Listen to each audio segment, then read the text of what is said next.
Welcome to Private Club Radio, your weekly source for industry education, news and discussion. Broadcasting from Tampa, Florida, ladies and gentlemen, here is your host, Gabriel Aloisi. Well, hello, friends, and welcome to the last episode of Private Club Radio for 2018. It's been a banner year for the podcast, and it's all because of you. And I thank you first and foremost for making 2018 a really special year here at Private Club Radio. So we're going to have some fun today on the last show of the year, on the last day of the year, and go over some of the top episodes that were either suggested by our listeners or that were just the top downloaded episodes of the year. So we're going to play some clips from those episodes so we can pack all that goodness, all that knowledge into one succinct show that you can listen to end the year right and to begin 2019. 2019 is going to be an interesting year, so it's best we get ourselves off to a good start here. And of course, that prediction will come true because every year is interesting. But ching! Cue cheesy effect now. All right, well, first thing I want to do is thank our sponsors and show partners who make this show possible, who keep me motivated to get up every single Monday. Now 157 Mondays in a row, we've brought this show to you to educate, entertain, and hopefully surprise and delight you. First of all, I want to thank Concert Golf Partners, and especially Peter Nanula, who comes on once a month and shares his insights into the boardroom on board chats. Peter and his team do a wonderful job taking private clubs who need a little bit of help, turning them around, making the clubs better for the members so they don't have to worry about assessments and the day-to-day operations of their club. So thank you very much to Peter Nanula of Concert Golf Partners. Make sure you check them out on the web, concertgolfpartners.com. I also want to thank the National Club Association. National Club Association has been a partner of our show for now, this will be their third year coming up. Great folks over there at the NCA. Cindy Vizza, who is behind the scenes. You don't hear her on the show, but she makes it all happen. Of course, want to thank Henry Wallmeyer and Brad Steele, who come on monthly during Club Perspectives to talk about issues facing the private club industry and what they're doing in Washington, lobbying Washington on behalf of this industry. They do great work.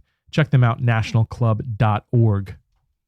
I want to give a big shout out to Norm Spitzig and Gary Collins of Master Club Advisors, show partners now for the last 2 years here on the podcast.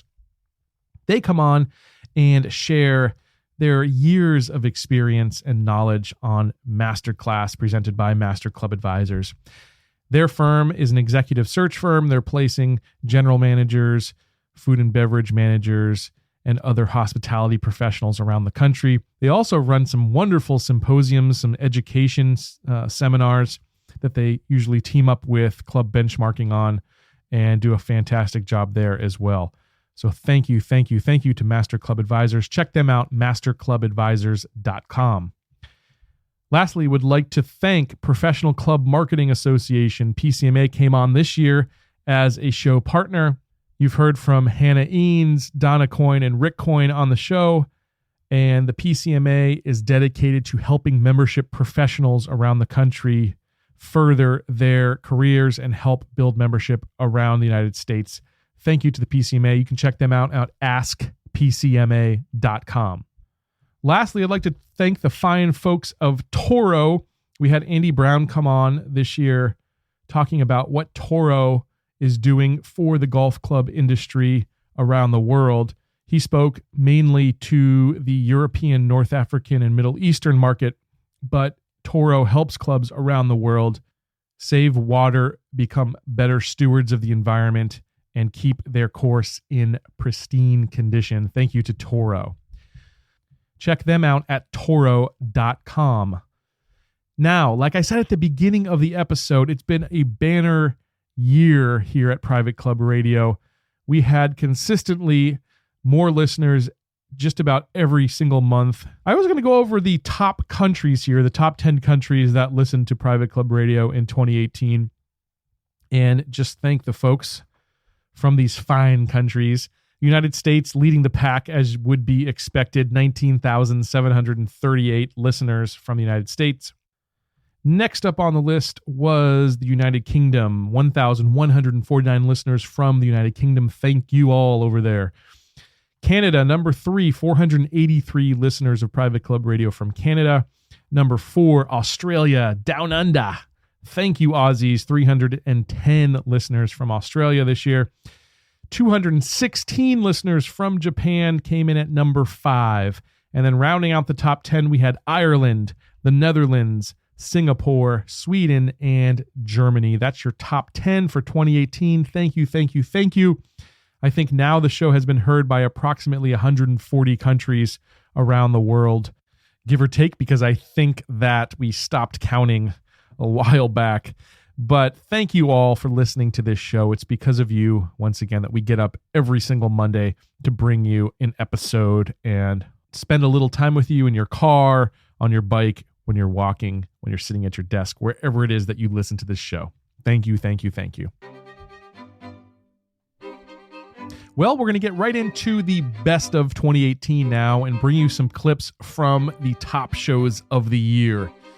The first one we're going to talk about was the number 5 most downloaded show of the year.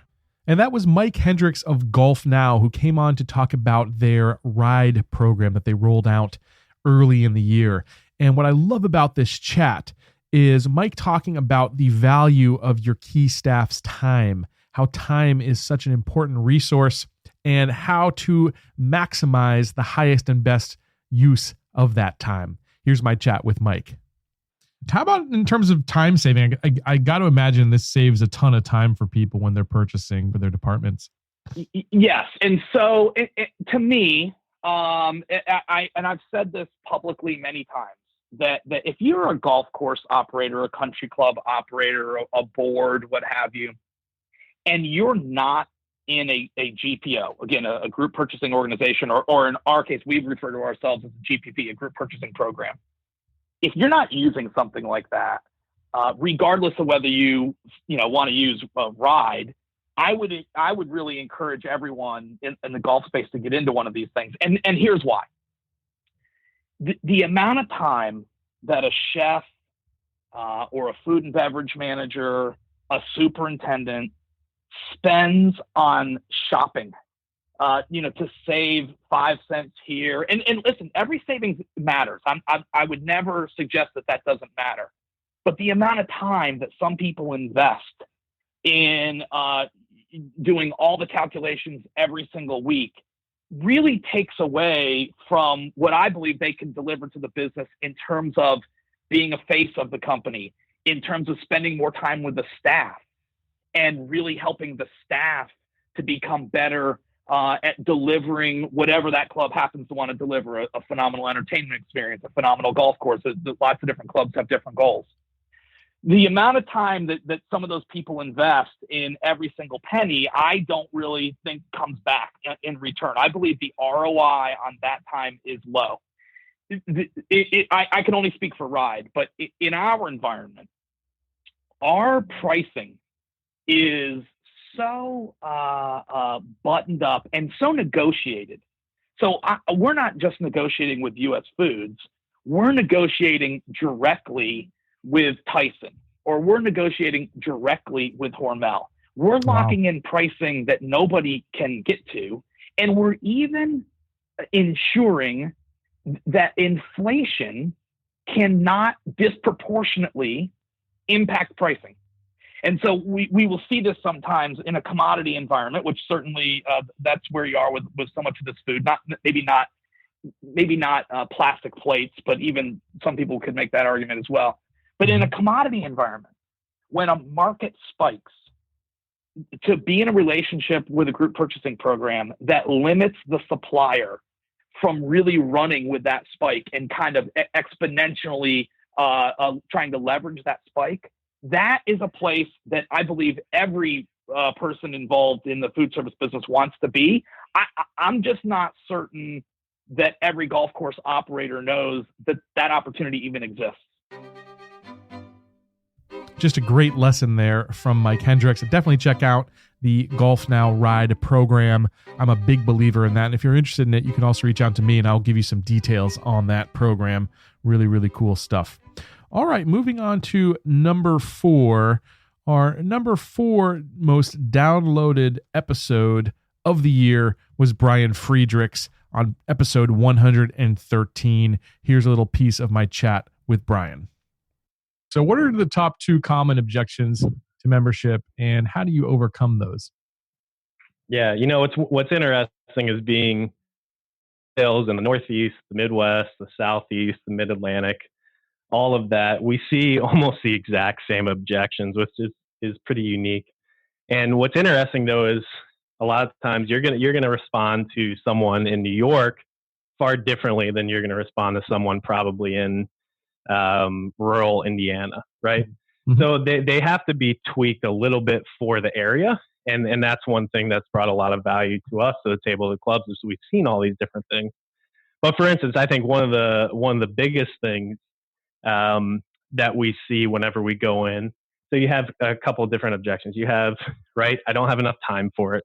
Right. I've got XYZ going on in my schedule. I have my job, the kids have soccer on the weekends, whatever it may be. The other one is financially, it doesn't make sense, right? If I add up all of my rounds that I play, I typically play 30 rounds per year with the dues, with the initiation fee, with all of that. That brings my cost per round up to $250, whatever it is. Right. And, if you're not trained or don't have someone on site that knows how to overcome these objections, most likely they're going to respond with something along the lines of, yeah, I totally understand. Well, whenever it makes more sense for you, give us a call. We'd love to have you. Very nice response. But if you want to sell a membership, that's probably not the best response. Right.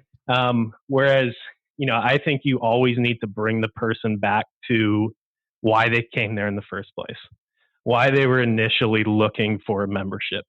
So for instance, for the first one with the time thing, it's, I get it. We're all busy. But let me ask you this. Why are you considering a membership in the first place?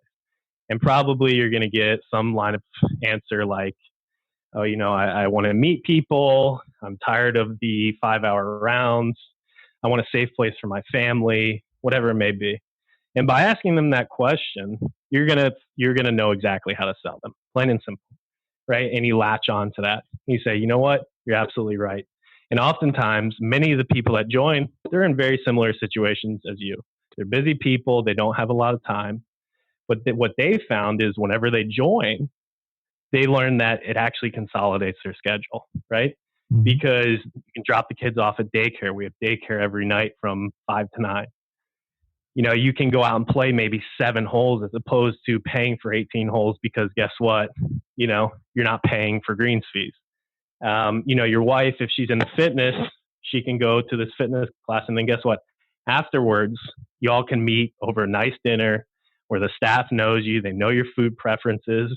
It's a lifestyle, right? Right. And that's why people join clubs is for the lifestyle. And so if you get back to the reason and can tap into the emotion of why someone wants to join a club, you're going to be far more successful at closing these people down than you would if you didn't. And same thing goes for the dollar cost. It's the exact same thought. Right. It's take them back to why they want to join. Chances are if someone's talking about dollars, they've probably been playing at a public facility somewhere. So they're probably sick of the rounds. They're probably sick of having to make tee times. They're probably sick of the wait time. And you bring them back to that. Look, if you're trying to justify a membership financially, we should probably just end the conversation because you're never going to be able to do it. Right? It's like trying to justify. Yeah, it's like trying to justify buying a Mercedes-Benz, right? You're never going to be able to do it. But I tell you what, there's probably hundreds of thousands, if not millions, of Mercedes-Benzes driving around the country. So people, they value. They value experience. So taking them back to why they want to join, overcoming those objections, and getting back to, hey, you want to join this for the experience, for the lifestyle, for the quality of life. You're working your tail off. You deserve something like this. And if you do this, you're going to meet people, you're going to network, you're going to do all this. So again, it's just taking them through these objections, bringing them back to the original reason why they want to join. And I think if membership directors around the country do that, they're going to see a quick turnaround that, hey, I'm actually closing these people down that are giving me these objections. Yeah, well said. I'm totally on board with all that. I think all too often we try to market to the logical side of the brain, and that's where humans go a lot for some reason. But it's really emotional side of the brain is where we make the purchasing decisions. So, well said. No question. Once again, that was episode 113. Go back and have a listen to the rest of it. All right. Well, before we move on to number 3, I'm going to throw in the host bonus. My favorite guest of the year this year was my wife, Anna Aloisi, who came on and talked about how to relieve stress during the workday. Here is Anna Aloisi. Well, I think the most important thing is recognizing and identifying what is absolutely the source of stress. And I think, a lot of times it's so easy to say, oh, it's just work. Well, but what about work? Like everything about work cannot be stressful. What are those areas from work that are the most stressful, right? Is it having a difficult supervisor? Is it maybe dealing with customers? Is it an angry customer? I mean, there are specific things that you can identify that are going to be the root of your stress. And I think that once you can identify specifically what those things are, you can then prepare to deal with them in a more healthy and effective way to maybe get rid of them if possible, but if not, to work around them for sure. So I would say identifying what the sources of your stress are is a very important, and you can do that simply by just observing and paying attention and write things down. I think writing things down is very important because it's so easy to forget sometimes, like I forget about things all the time. So writing things down is very important so then we can plan and prepare. As we're identifying the stressor, it's helpful that we have a plan and that we can have healthy responses, like prepare with healthy responses for how to deal with those. And sometimes if we can just maybe play the scenario in our head and say, okay, how am I going to deal with this difficult situation? I mean, that by itself could be that easy that you can, just by preparing and having a plan, it's going to be less anxiety producing for sure. But taking care of yourself on a regular basis is, I think, the best way of preparing to deal with stress. Eating healthy, exercising, make sure you get enough sleep, and engaging in your hobbies, the things that you like to do, the things that give you pleasure in life. I think that is so easy when we're very stressed not to do the things that we like, right? Like, oh, I'm going to just do that in the weekend, or I'll just do it when I get a chance.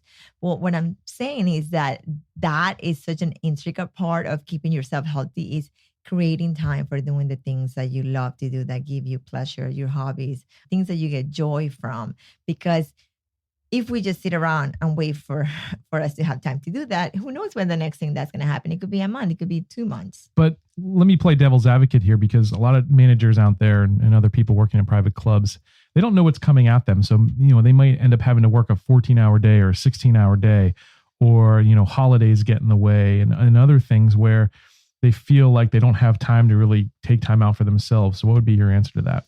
I would say you have to make time for yourself. So if you're listening to this show, I want you to take a moment and pull out your phone and look at your calendar and schedule a time, whether it's 10 minutes, 15 minutes, half an hour, however long you have, ideally before work. That way, that's something that you can do a guarantee. You don't have to kind of rely on what could happen at work that day. But to take time for yourself, it doesn't have to be long. It could be 10 minutes to meditate, just sit quietly, to take a walk, exercise, whatever works for you, whatever can help you feel relaxed. I want you to take that time and take it seriously. This is your opportunity. How long are you going to continue making excuses for not taking time for yourself? Boom. Anna just laid down the challenge to all of you out there. Will you take up that challenge in 2019? That is the question. All right. Well, let's turn over to number 3 on the most listened episodes of 2013. Coming in at number 13 was Norm Spitzig's episode where he discussed the art of nailing the job interview. I loved this one. You will too. Here we go. How about having like certain answers to particular questions prepared? Is that something that you generally would advise people do? Prepared in the sense that you might want to expect the question and have a reasonable answer.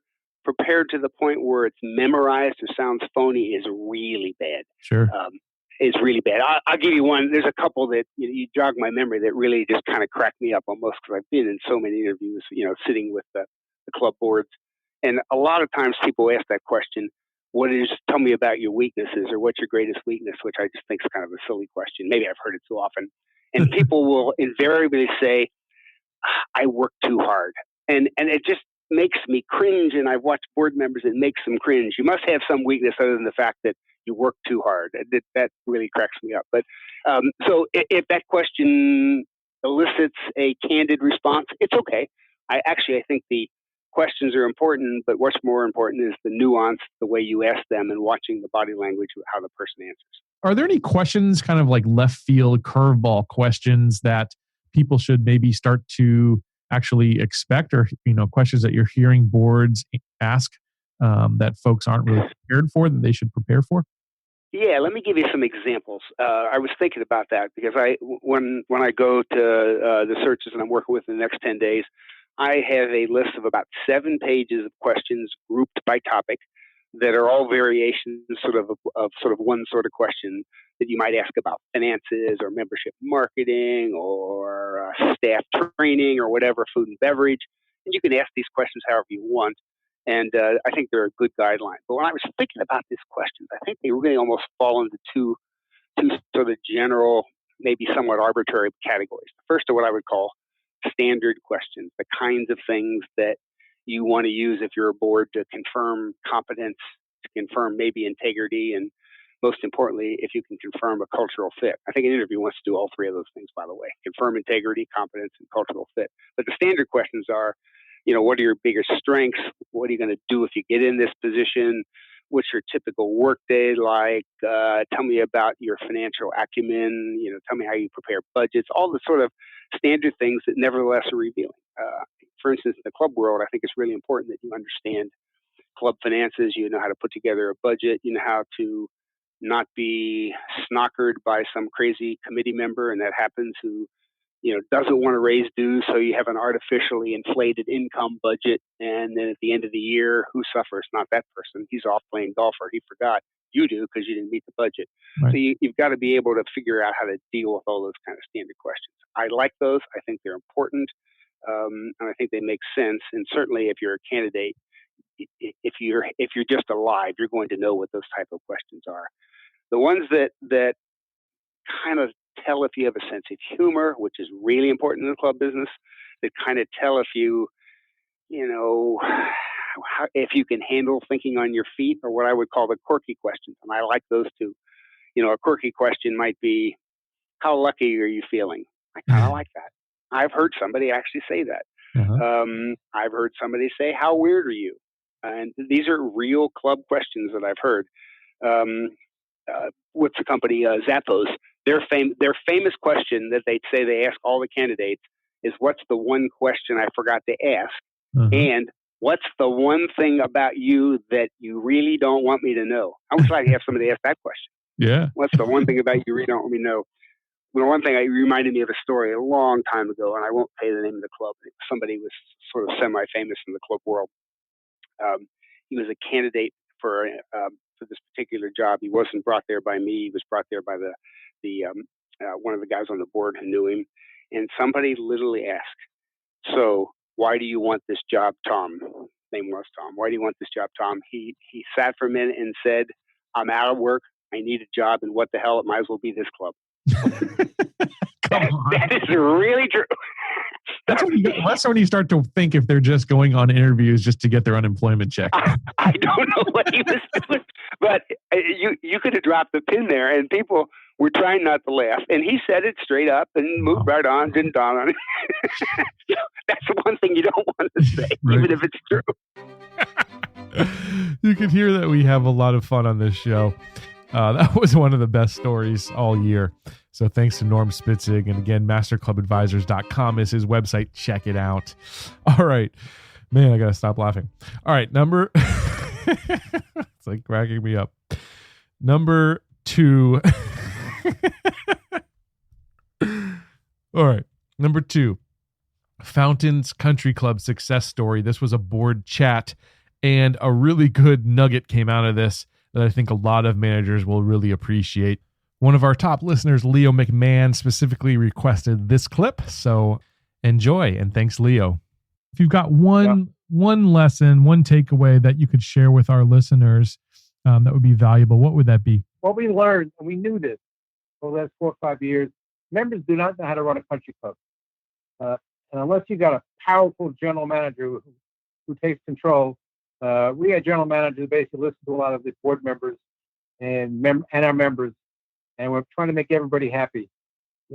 Concert runs country clubs, and to get somebody in here who can run a club properly and free those of us who were volunteers working full time, it's a great feeling, and it's a great way to go. Awesome stuff there. Once again, check out concertgolfpartners.com. Now, before we move on to the number 1 listen to episode of 2018, I'm going to hold the suspense there for just a minute, and we are going to interject with, again, another Private Club Radio listener request. It was Melissa Hansen down at the Club at Old Cypress in Naples, Florida, and Melissa's favorite episode of 2018 was Sean Blyle of Members First. Here's a little piece of Sean's interview. It was interesting. We did a topic based on productivity and how to just be a little bit more efficient in your day-to-day lives, and some of the tools you could use to do that at kind of a very low cost. I know you're a Google guy, so maybe we start off with some Google type productivity tips. Yeah, totally. And sometimes I feel like I work for Google, but I don't. But we here at Members First, we're a big fan of the Google G Suite, and that was one topic that we covered during the conference, because not only can you get your business email and use slides and sheets and all the app family tools there, but one of the most efficient things that I think people can do is work in a collaborative environment. And there's nothing like working on a presentation for a board or a committee where you can all be working in the same slide deck at one time. So using things in a collaborative way, whether it's through Google Slides, Google Sheets, or Google Docs, I think will inevitably save time in a lot of different areas. Yeah, I love that with Google, you could just make those changes right on the fly, and people can be working on the same document at the same time. You can actually see them editing it. And do you see that a lot of clubs are using that right now, or is that still something that's kind of unknown? I'm actually starting to see people, they first get into it through email. Mm-hmm. Most people use Gmail for their personal email. But what some people don't realize is that they have a full business suite. And so people are getting into it through email and then uncovering the rest of the suite from there. But I'm starting to see a lot of clubs use that in a variety of different ways. Sometimes it's using something as simple as Google Forms to streamline your website content management. When I was working at a couple clubs, in order to maintain an updated kind of website or marketing communication schedule, I was always chasing down the golf pro or chasing down the chef or the general manager who needed to provide content, but got it to me at the last minute. So Google Forms is a great way that I've started seeing a few clubs manage their content so that people can submit it directly to them. Nice. And there's a timestamp so you can actually see who submits it late. Perfect. Yes. We got to stay on top of those people. That's a big problem. We do a lot of newsletters at my agency, and I know exactly what you're talking about. That would probably help us out. If you're interested in hearing more of Sean's tips, go back to episode 149. All right, the moment you've all been waiting for, the number 1 most downloaded episode of 2018 was Michael Crandall. Here's Michael talking about his turnaround strategy for private clubs. Enjoy. Now, I've got to imagine that oftentimes the problems clubs think they have are not actually the problems they do have, right? So when you walk into a club that needs help, how do you go about finding where the problems and the inefficiencies lie? Well, as much as I just talked, because you asked me a question, and I wanted to make sure that I was understood. The question is how do I find out where the problems and inefficiencies lie? Well, I do it by listening. And I do lots of that. I'm tempted now just to be real quiet for about 30 seconds, but in podcast and radio world, dead air is not a good idea. So I'll keep talking. But I do lots of listening. That's how I find out. Basically, because I've never learned one single thing while I personally am talking, and hopefully the people listening now will feel differently about that. Hopefully people I've worked with feel differently about that, but I can tell you for sure that I myself had never learned one single thing while I was talking. And that's the reason why how I find out where things are is I listen. I listen to what people have to say. I need to know what's on their mind, where their heart is at, and what concerns they may have at their club, governing as a board member or as a place of employment. Because basically all problems, I believe this so strongly, these so-called problems in any business model ultimately have a direct link to people problems. And keep in mind that virtually every member-owned private club, at least when it comes down to net departmental operations, simply does not have a viable business model. And to those who want to say, oh, well, my club, we do this or that, I would ask you, oh, do your members not have to pay dues at your club? The fact they pay dues substantiates what I just said. The business model of clubs is not a viable. But nonetheless, to answer your question about what I do to find out where problems and efficiencies are, of course, I listen. But prior to my even getting there, when I'm retained by a club, before having an opportunity to personally interact with any of the people, meaning staff, management board, and all the committees, even vendors, by the way, but I thoroughly review all of the current and historical financial data. I digest the minutes for the past year of all board and committee meetings.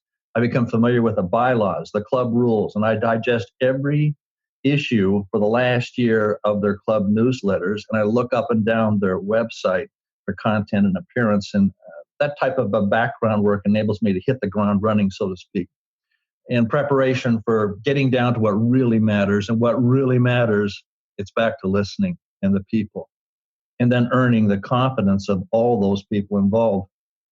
The other stuff, Gabe, rather than the people, the typical business type things like financial data, the minutes I said I just read, the club newsletters, looking at the websites, all those things don't change things.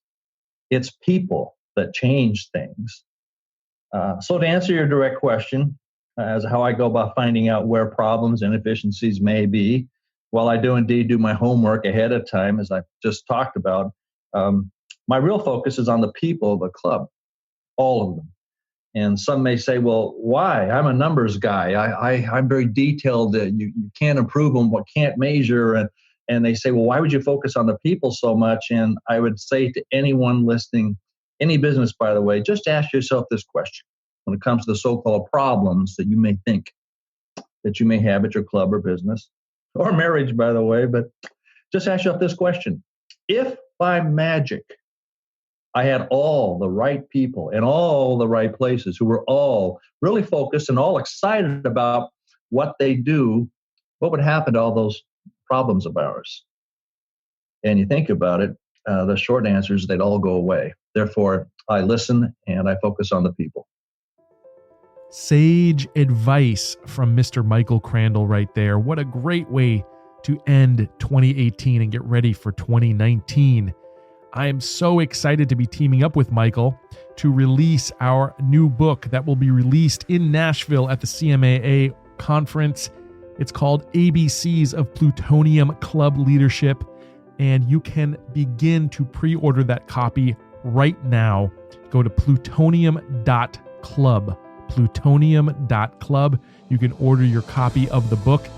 We've gathered stories from around the private club industry, from around the country, talking about the best leadership and management practices. So if you are looking to step into a bigger role in your club, at another club, this is the book, the guide that you need to have. thank you all so much for joining me this year on Private Club Radio. It's been an incredible journey. Can't wait to do it with you again in 2019. Until next week, here's to your membership success.